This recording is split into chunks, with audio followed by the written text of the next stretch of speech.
Great. Welcome, everyone. I'm live with my good friend Richard Taylor. We have a lot to discuss today. We're talking about social media. We're talking about becoming a millionaire in your 20s, which is a very rare accomplishment that anyone can claim. And we're also talking about going from wholesaling to flipping. I'm really looking forward. By the way, Richard, you are my 10th guest in my series of building my network, building the Harry Gold Network. So, of course, grateful to have you. Always a privilege. And I'm so grateful for your time and attention for the next Of hour. course. I owe it to you since you ate the fix and flip that went poorly. Yes, that's right. Yeah. Which has a very nice garage, by the way. So if I have to park a vehicle on the east side, I will use that garage. Excellent. Um, Yeah, so we can and we should talk about that. I think that's a very interesting topic in general. You know, I just want to talk about the reason why I'm so fascinated with your whole business model and your whole mindset from day one is when people hear real estate, they naturally think of a large barrier to entry. They might think of their hometown, well, my hometown, where any home is $1 million and you need hundreds of thousands and insanely high income just to think about buying a starter home.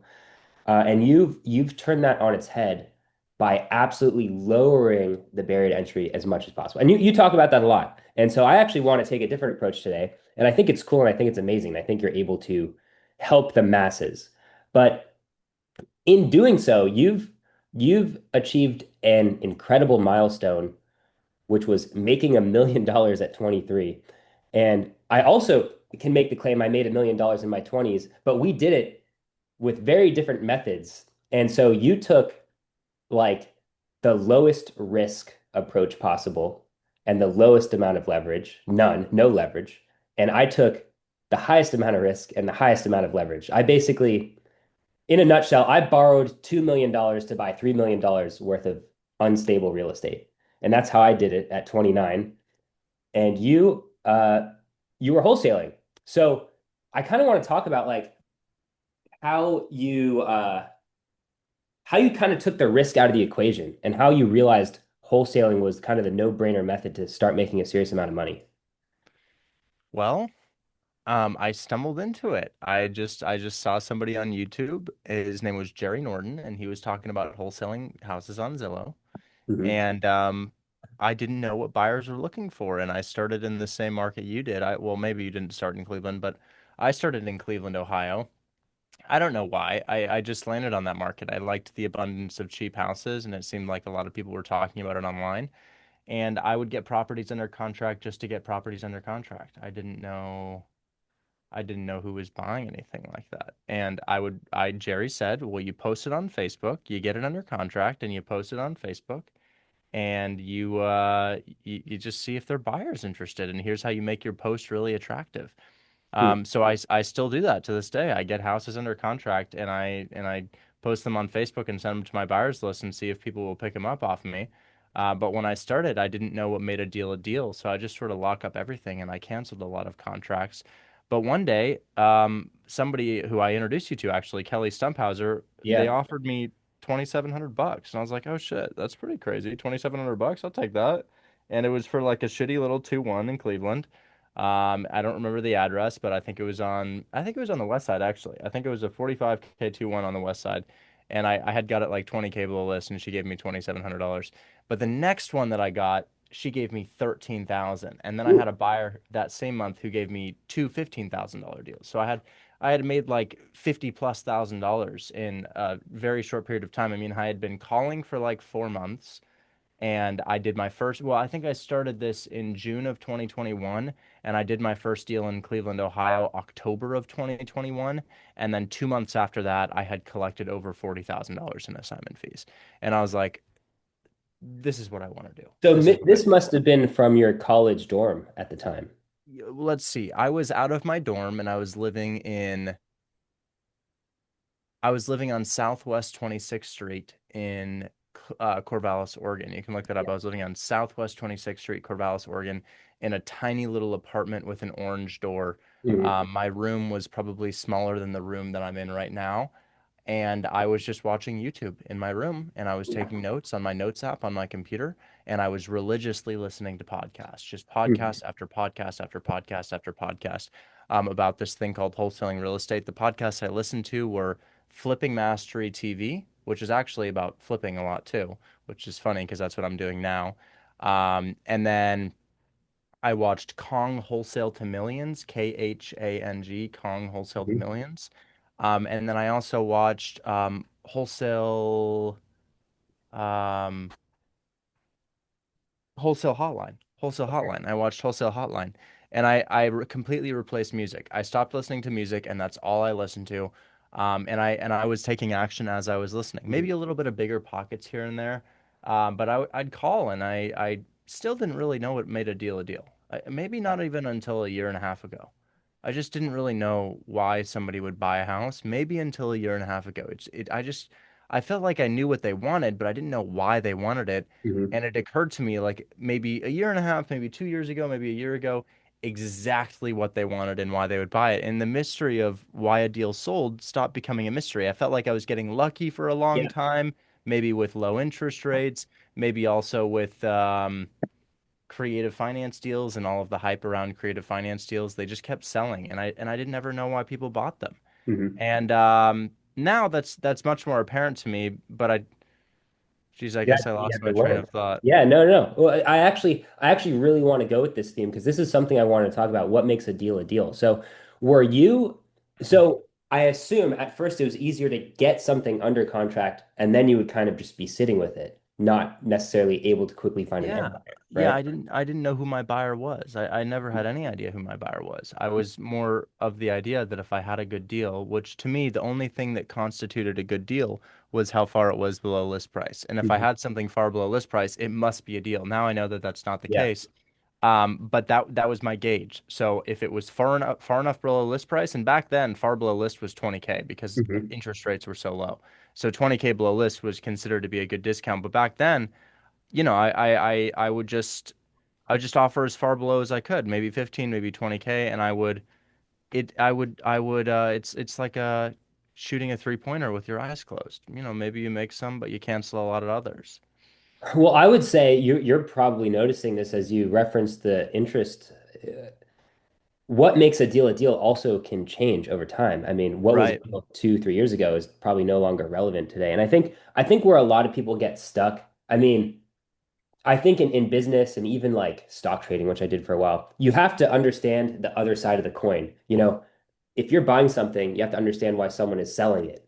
And people ask all the time, can I really find a deal with no money down? Can I really find a seller that lets me do creative finance?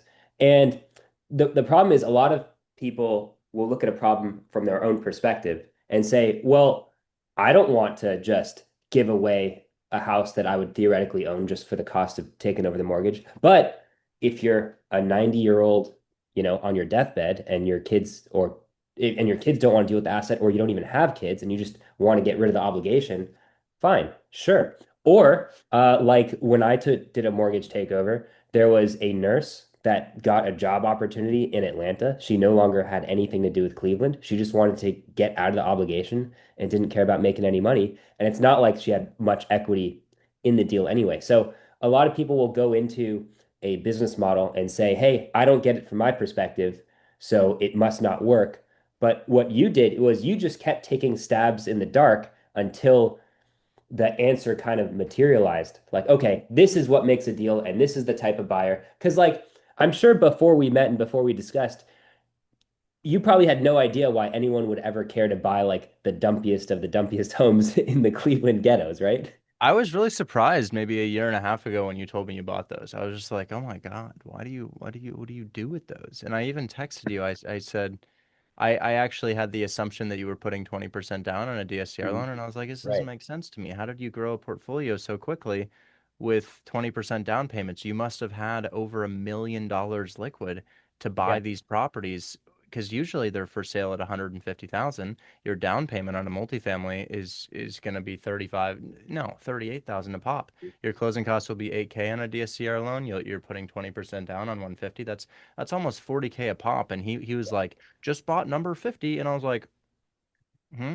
Yeah, right. What am I missing here? And I was just so naive to this, to one of the most bulletproof strategies, the Burr method.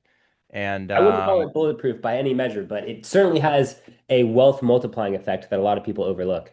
yeah, I guess rather than bulletproof, most OG, most like original, Yeah. like basic strategies that you could do. And I just I didn't know what people were doing. I didn't understand how a hard money loan came into play.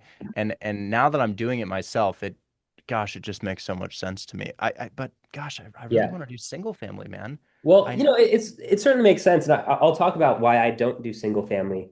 But I want to touch on the fact that we kind of had a similar path in the way that we both had a a list on how we were going to escape the 9 to 5 or the corporate life or the trap or whatever you want to call it, the rat race. Um, and we were both basically crossing off the list one by one. I know you tried drop shipping. I think you tried a couple other things. I tried house hacking. I tried flipping stuff on the internet. I tried buying websites. I tried stock trading. And so it's not like real estate was apparent to either of us, or we had any sort of like ancestors or uncles or parents or grandparents that were just like, "Hey, do real estate." It was like, no, we both kind of had a list of things we were going to try, and then once we both got to real estate, we were like, "Hey, real estate, there's just tons of opportunity, and if you really commit to it, there's just, the competition kind of melts away." Um, I also want to mention there's what makes a deal from my side too, and there was a learning curve for me. I had no idea 2 years ago that I'd have such a hard time selling single family homes. So today, I only buy 2 to 4 units because for whatever reason, if something has a projected cash flow of over 20%, I could sell it like that.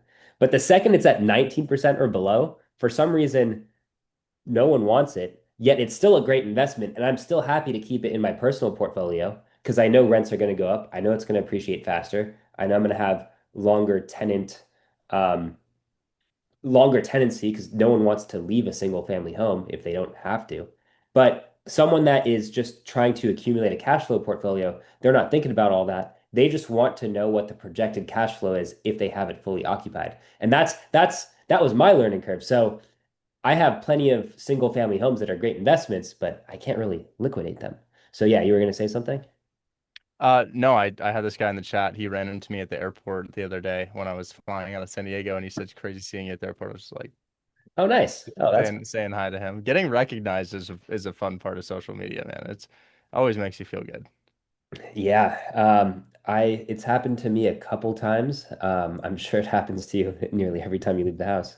We went to not, I mean, so it's actually kind of seasonal. You know, people don't really go out during the winter, but when I go out in the summertime, especially in Southern California, it could be 5+ times in a day. Dude, I had been on Hinge dates, and oh dude, I had this crazy thing happen. I was on a Hinge date, and this guy comes up to me while I'm on the date, and we're getting ice cream or something.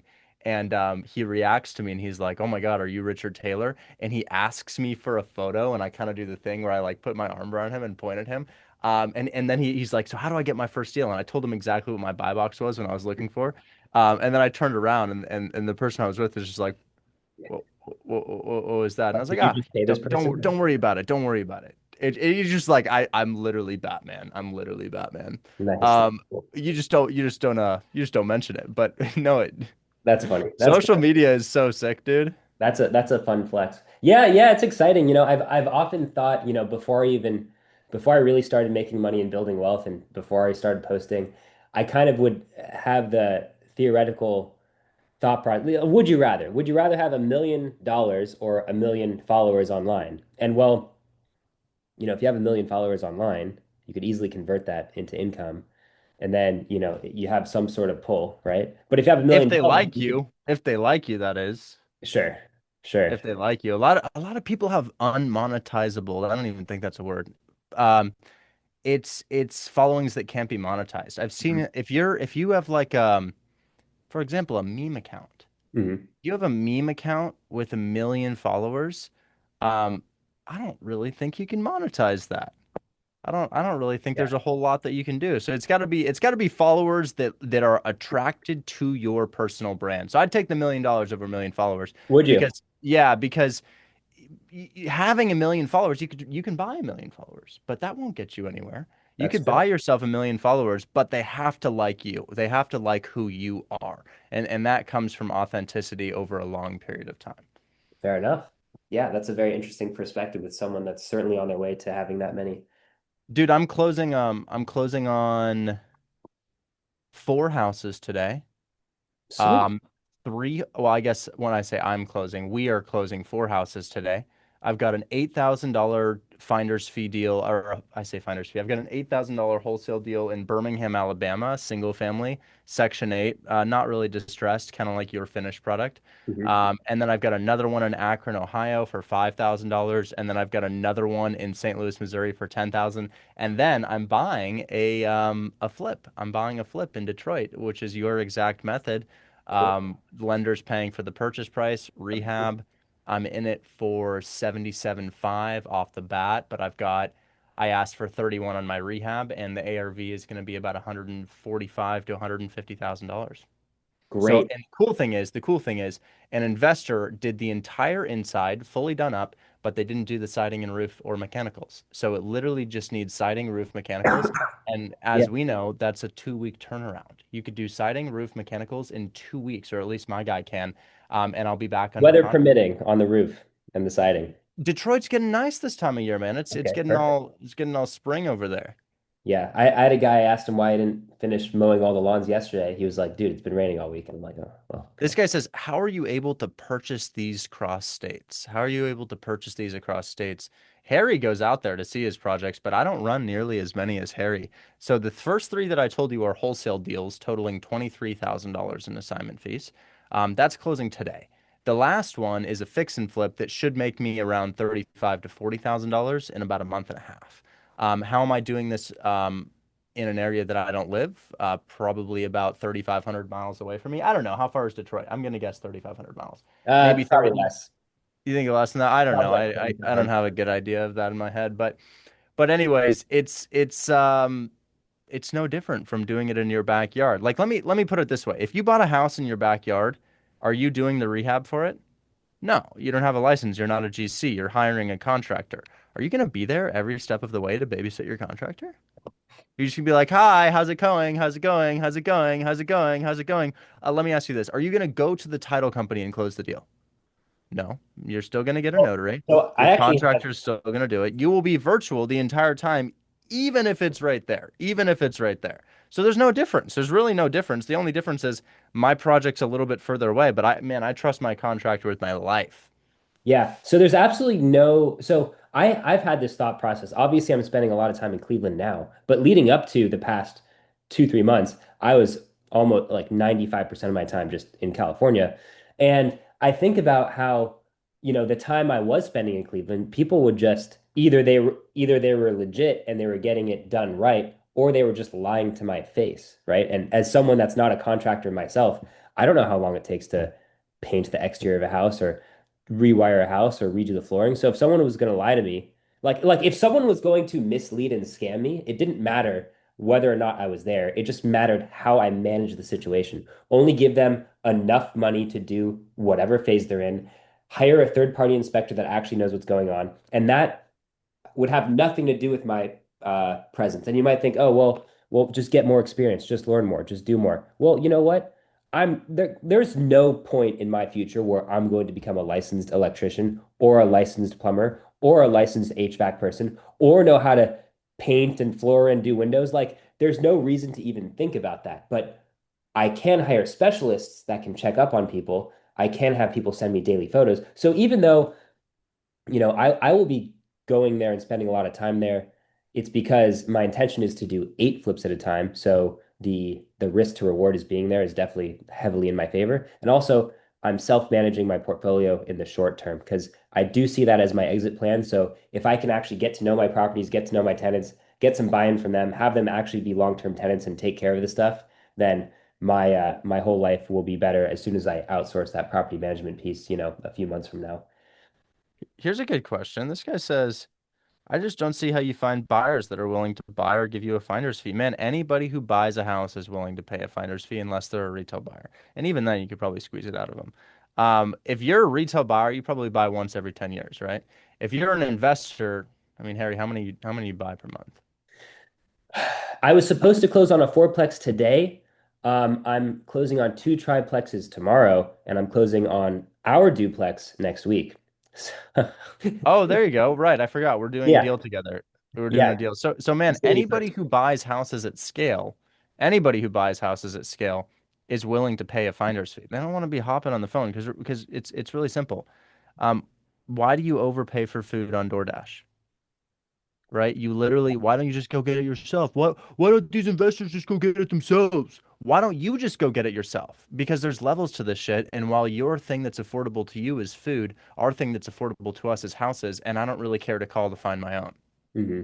Oh man, like I don't know if my lender's watching, but literally he was ready to drop 140K on this purchase price and rehab that we had to back out of. We had to back out because we found out at the closing table that it was condemned. We don't want to mess with that. Condemned basically means the city wants to demolish the home, and you have to fight with the city by getting every permit and every inspection to prove why they should not demolish the home.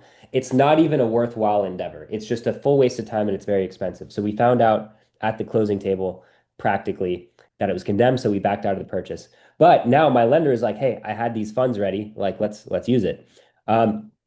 Which brings me to so like, but believe me, I'll pay a few $1,000s for someone to serve me up something exactly in my buy box because there's urgency on everyone's side for me to get a deal. And if I could outsource and leverage people that want finder's fees to bring me what's relevant, that's amazing. That's a huge value add.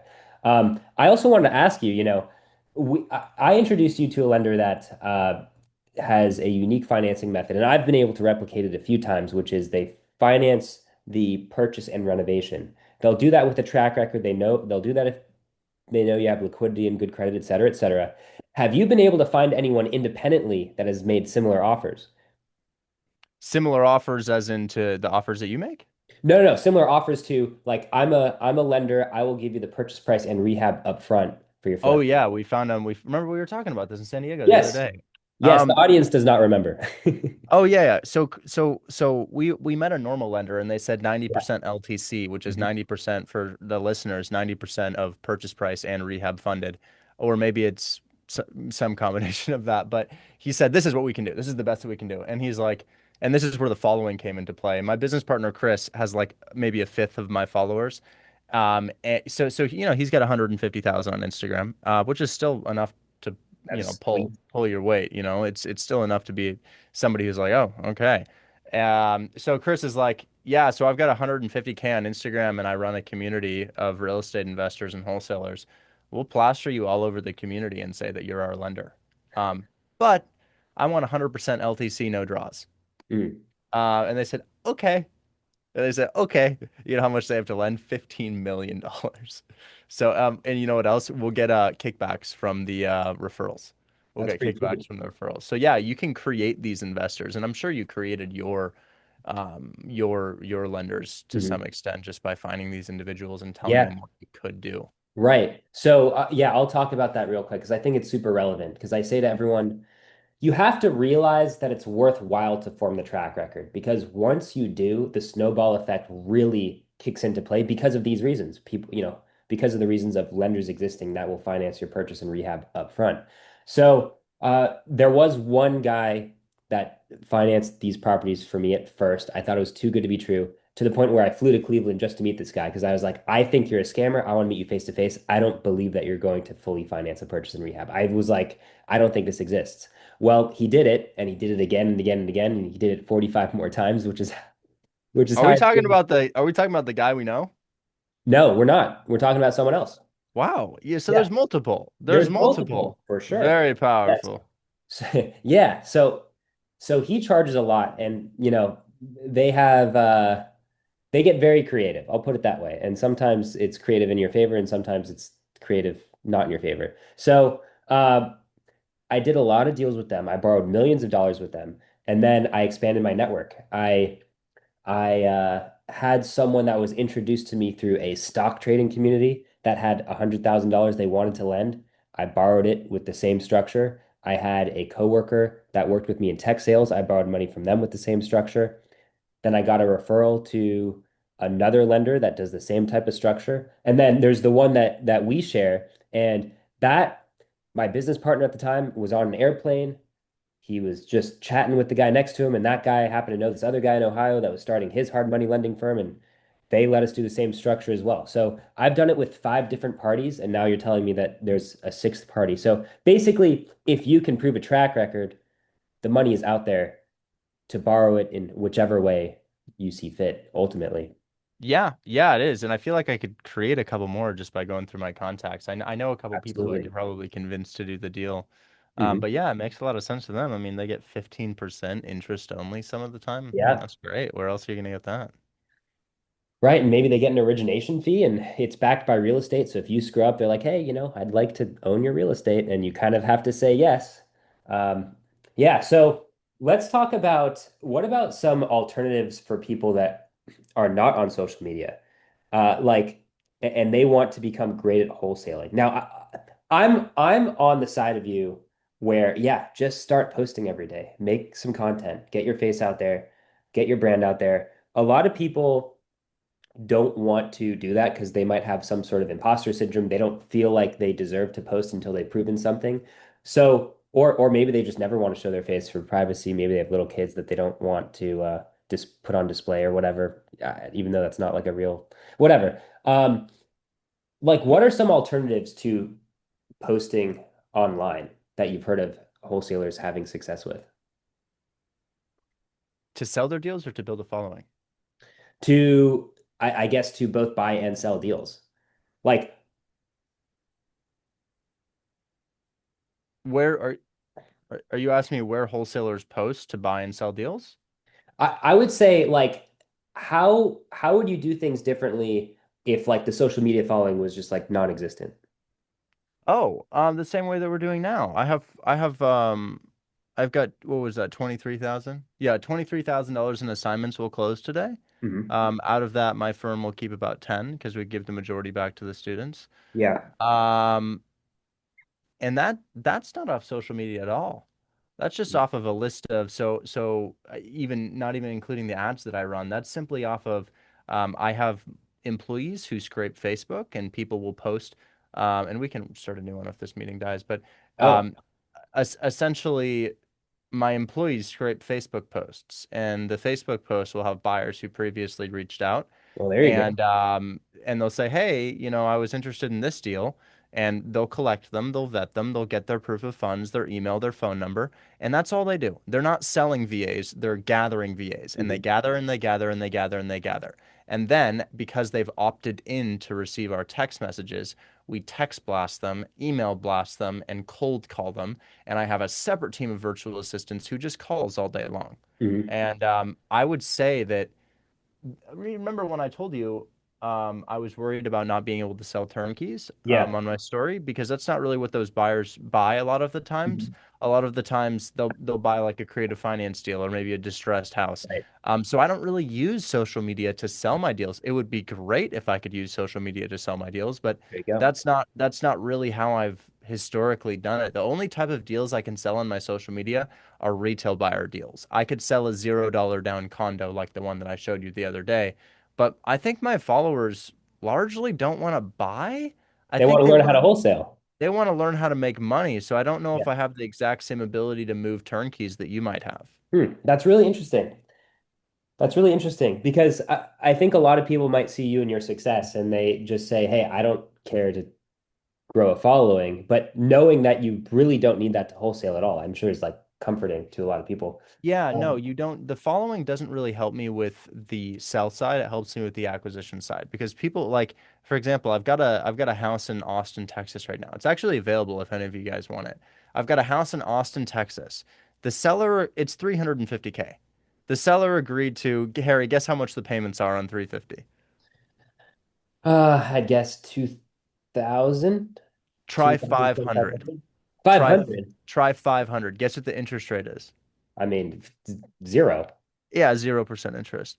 0% interest, 500 bucks a month, 350K house. You know, the rent is 2,300 Section 8. What is there a balloon? Yeah, I've got a down. It's 6 years though. I've got a down payment of oh look, we got a guy who says I'll take it already. Yeah. You want it? I got a lot of people fighting over it. If you want it, I could get it to you, man.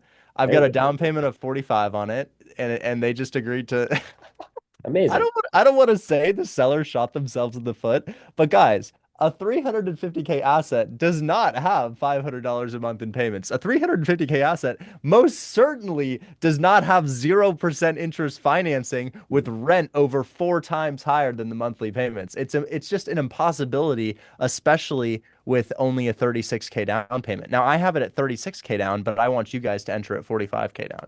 And if you guys are curious about just how the business model works, I've got 2 people in my chat right now that says I'll take it.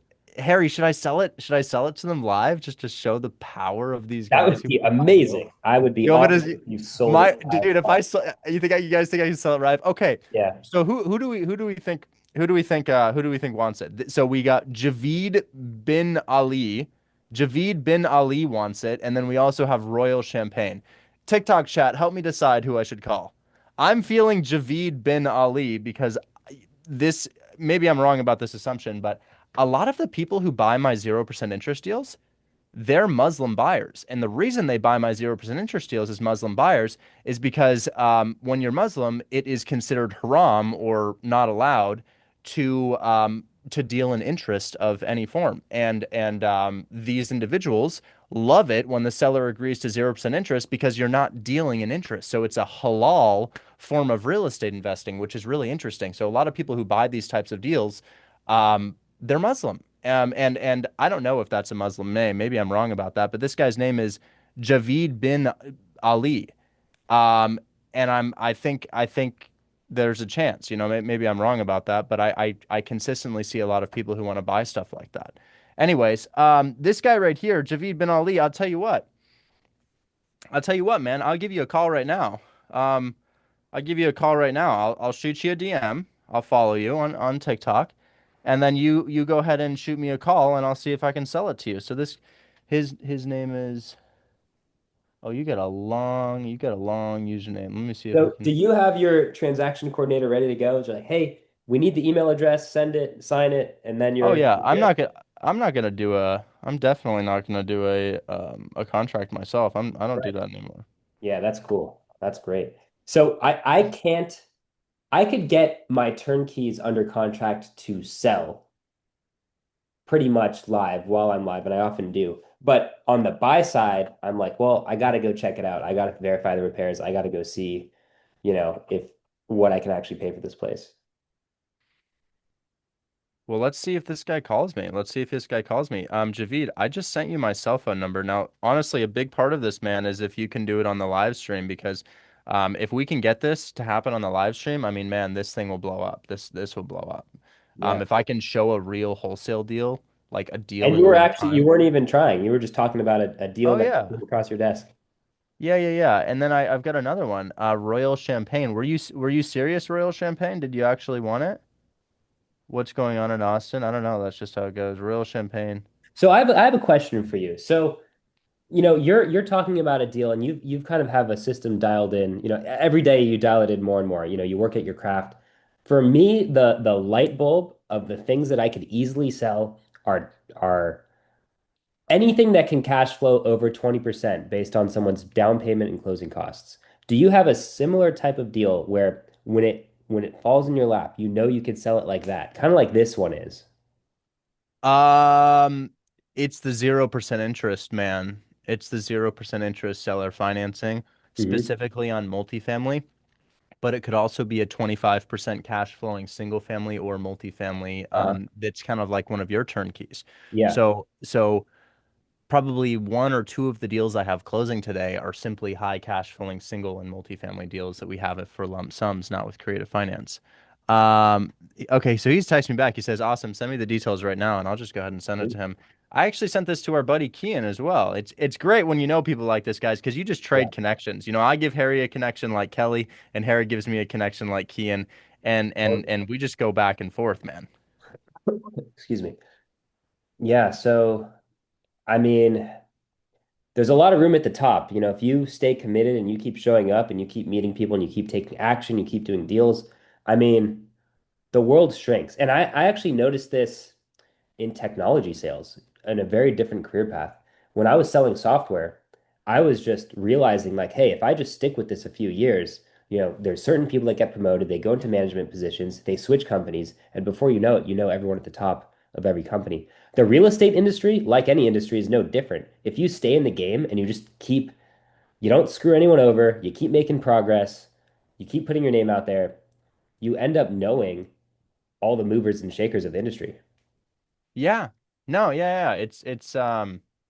It's really powerful to have connections in the business. I mean, guys, it sounds so corny, but it's not what you know, it's who you know.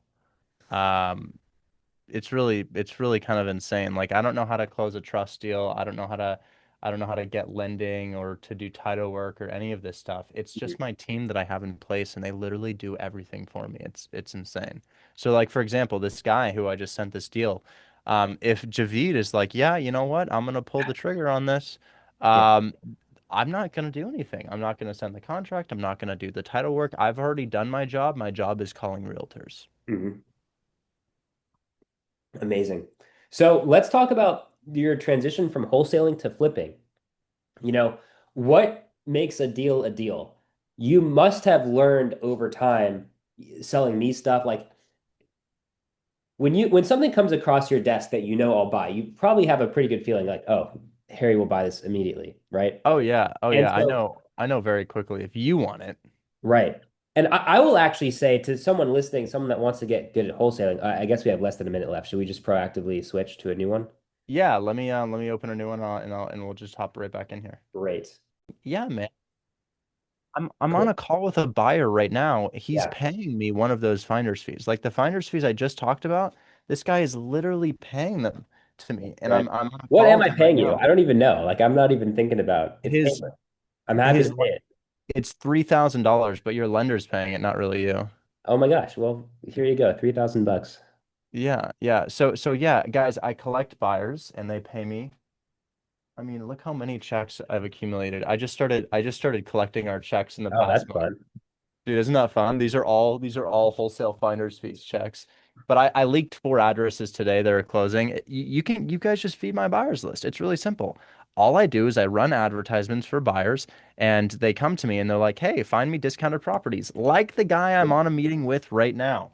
And then we publish their criteria and you guys go find it. That's that simple. We're a big machine. I've got the buyers off of my social media following. This guy says I want to collect buyers. You don't need to. I've already collected the buyers. So I've collected the buyers off my social media following and with my employees over the past 5 years. And then you guys, I teach you how to find the deals by literally calling on my live stream. It could be a fix and flip, it could be a rental property. You guys find them, and then I literally just sell the deals to the buyer, and you keep the majority of the profit. It's a 60-40 split. So it's an operation that we need. You guys are the engine, we're the vehicle. So, Richard, I'm curious, on that note I was going along with, what I will snap up like this. And actually, what makes you great, I like to say this all the time. I don't buy from you because you're Richard Taylor with a following or you're my friend. I buy from you because you know my buy box and you actually push me on it. Like, there will be a lot of wholesalers that will send me some astronomical ARV that doesn't make sense with comps that are super old or super irrelevant. But you'll say, hey, have you adjusted your Zillow filters? Maybe you're missing something. Maybe this comp is actually better. And you've you've gotten me to buy a deal at least twice because you're like, hey, when you put the year built, you accidentally kicked out this comp that was actually super relevant. So not only do you know my buy box, you actually you don't sell to me. You help me buy. And there's a big difference. There's a big difference there because there's like I was in corporate sales for 6 years. And no one ever wants something to be sold to them, but they do want help buying. So, for example, I say to people in my DMs all the time, like obviously our models are a little bit different with how we filter and view deals. But look, my buying process is to analyze deals while I am live because I get maybe 10, max 20 people in my live stream.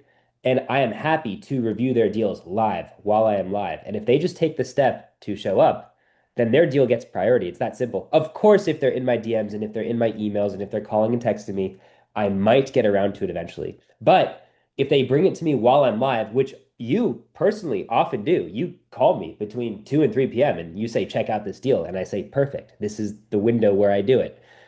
And so I do it.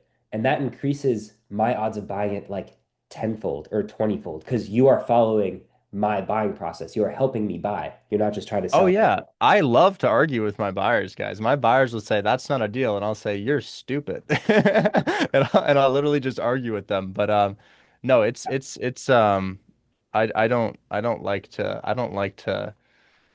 to have a deal under contract and have them tell me it's not a deal because I know what makes a deal, whether it's a rental property, fix and flip, whatever it may be. The only type of deal I don't really understand is land.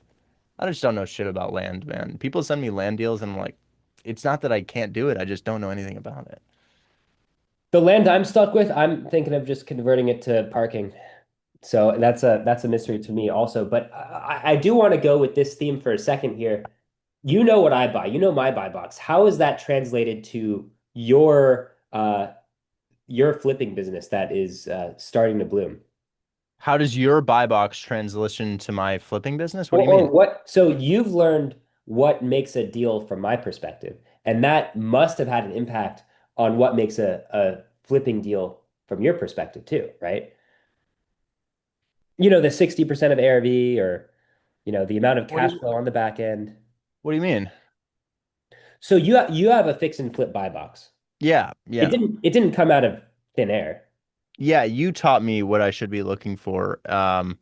And I mean, right now what I like is I like ones that are like mid rehab. I don't like the ones that are so distressed like Mhm. yours. That shit scares me, man. I really like It should at first.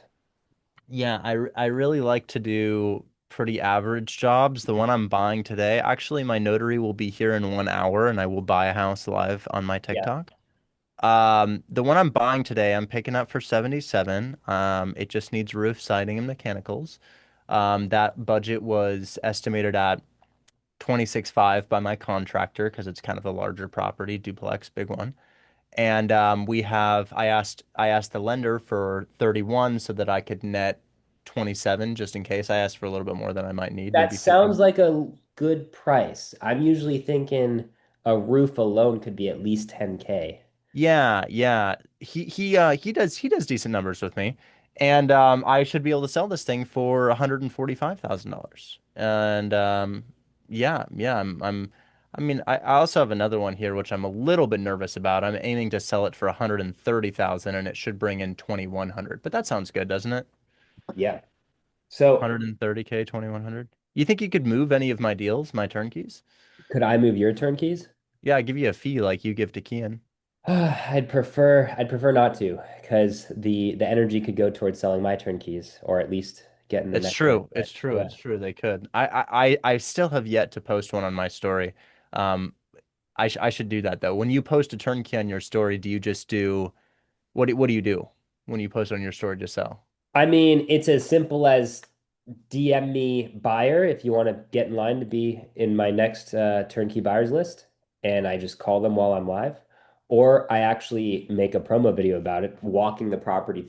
Like the least amount of effort will just be like an Instagram story, like say, hey, text this number if you want to be on my buyers list. The most amount of effort is I'm actually physically in the property saying, here's all the stuff we did, here's the numbers, here's why you should buy it, here's the neighborhood, et cetera, et cetera. So, and everything in between. But the way my business is at this point, I have more people hitting me up to buy my next turnkey before I even have it in line to sell. But it's not like a massive amount. It's not like I get 10 texts a day. It's like, maybe I get 2 or 3 texts a week and my next turnkey won't be available for the next 30 days. But I still see it as so much value that I don't want to like start diverting their attention, if that makes sense. Yeah, yeah. I wonder. I'm actually gonna try that after we end the stream. I'm gonna post this on my story. I'm gonna say, hey, who wants my next turnkey deals? And I'm just gonna build my own list of buyers for that. Yeah, couldn't hurt. I mean, look, at the end of the day, you have your specific brand, I have my specific brand. I'm uh millennial, dare I say, you're Gen Z. There's people that will naturally connect with you or myself more than the other, and they'll want to work with you or myself for whatever reason anyone could imagine. Um, but yeah, absolutely. Go build your turnkey buyers list, like 100%. It's super valuable. Um, I think what else was I gonna say? Yeah, just one more thing on this topic. So, oh, by the way, on the topic of the deals I like, electrical. If I have to replace electrical and there's a budget for it, I actually love that because electrical is the biggest safety hazard. And they have these 100-year-old homes with like knob and tube wiring, which could catch on fire. But if the electrical's never been turned off, technically you never have to turn it off. I would rather just like sleep better at night, replace the electrical if I have the budget for it. And the same thing with windows. Everyone is like super paranoid about the lead-based paint on old windows. So if I could have the budget to replace electrical and replace all the windows, that just like even though it's technically a bigger rehab, I just feel so much better about the whole process. Um, so I want to ask you, do you think there's any skills that translate between wholesaling and flipping? Like maybe something you've learned on your wholesaling journey Oh that my God, yeah. makes it easy. Yeah. Yeah, so I always say this to people. If you are wanting to start flipping, you need to wholesale first for a Mhm. number of reasons. And we actually saw you not do this and it kind of bit you in the butt here. Oh, right. But Tell me more. but yeah, you did a deal in Detroit and it was Yeah. something that wouldn't have been a wholesale deal. You would have had to cancel your contract. So let's say you Wow. tried to wholesale that deal, you would have canceled your contract. You'd been like, oh, well, that wasn't a deal. And then you would have done another one and maybe Right. canceled it, and another one and maybe canceled it, and another one and it sold. And you're like, why did that sell and why didn't these others sell? And your pattern recognition kicks in. And then all of a sudden you're like, wait a second, all of my buyers rejected my bad deals and then they picked up this one. What was different about this one than my other ones? And then Right. you've also just collected a 10K check off of that finder's fee, which is now enough to flip your house. What's crazy is wholesale is a means to an end. I mean, you don't want to be in a sales role your whole life, right? But what you do want is you want to find deals for flippers and have them tell you no and no and no and no and no and then yes. And then you collect your check and then you use that check and maybe the next two checks to flip your first house. Yeah, okay. That's a good point. I've probably lost close to six figures not wholesaling first by just making mistakes. Because if I was wholesaling first, I would have not gotten into the deal. That's a great point, like buying something next to abandoned homes, the one in Detroit, which was on a terrible block. You're right. That's actually a great perspective. When something goes, It's the biggest thing, honestly.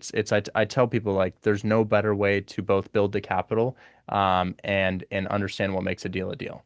So when something goes from not being a deal to a deal, is it like, you were talking about how you get told no from flippers over and over and over, and then if you find a deal that is a deal, you get a yes. Is it like a flood of yeses? Like, okay, you finally find something that's a deal, and now everyone and their brother wants it, or it's easy to move. Like what is the world slapping you in the face saying, "Hey, this is an amazing deal. You're onto something hot," or is it more subtle? If you have a good deal, it explodes. If you have a good deal, it absolutely rips. It completely rips. And a good deal sells itself. If your deal doesn't sell, it's probably not a deal. It's probably not a deal. So there's this fourplex, the one I'm actually staying in when I go to Ohio. I made a promo video because I mean, at the time, the loan I had on it was the value of the home was 390K. So I think I owed like 275. And I'm like, man, if I just sell this as a mortgage takeover, I could get 100K cash in my pocket.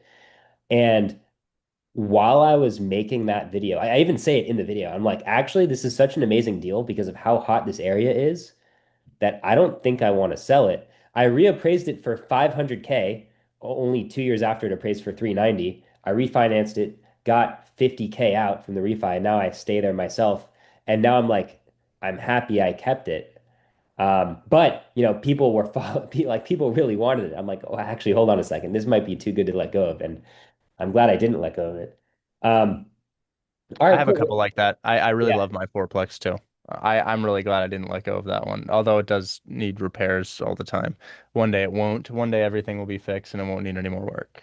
that's kind of funny. So if it's in your personal portfolio and you notice it's too easy to sell, you're like, oh, well, actually, maybe I don't want to sell it so bad. Yeah, cool thing about my creative deals is that they're beyond easy to exit. Now I can sell my creative deals on my story, but just not turnkeys. I gotta do that, man. I gotta do that before I go live. I gotta make a post that says who wants to buy my next turnkey. And I'm Yeah. honestly maybe I'll make a video. Maybe I'll make a video about it. Well, just do like a stupid simple post just to see the traction you get. I think you'll be a little bit mind blown. I just want to take a few questions from my audience. I have 15 people hanging out in my live, which is super cool. I don't know, maybe I'll just take three. So, Jack, I do see all five of your questions. Unfortunately, they're a bit lengthy, but I will take a couple questions. I do want to be super respectful of Richard's time. He was just planning on going from 12 to 1, so. Are you trying to offset your entire wholesale and education income with depreciation from rentals? Ooh, that's a fun one. Yes, Yes, there you go. There you go, Brett. Yes. yes. I used cost segregation strategies on over-leveraged properties, and I take advantage of accelerated depreciation to erase my tax bill. Uh-huh. Cool. So let's see. Okay. So I like this question from Jack, and I see you asked five. I'm going to just use one of them. These lenders that lend 100% of project, what are they getting back in return? Just interest for that small time. So I yeah, right. I would never do their deal. I would never lend money at that. It doesn't even make sense. yeah. Well, they're making maybe 15% interest on the higher end, but They make like also, 2 to 3K over 3 months. It's kind of bad. yeah, if you have a few million bucks and you want no headaches and you really trust your borrowers, it's kind of cool. You know, Dan said that he has never had he's never had somebody like lose his money before. And I was like, wow, that's impressive. How is that possible? But Well, he keeps his buyer pool his borrower pool very tight. And he'll if you have to extend, he'll extend, but you got to get around to it eventually.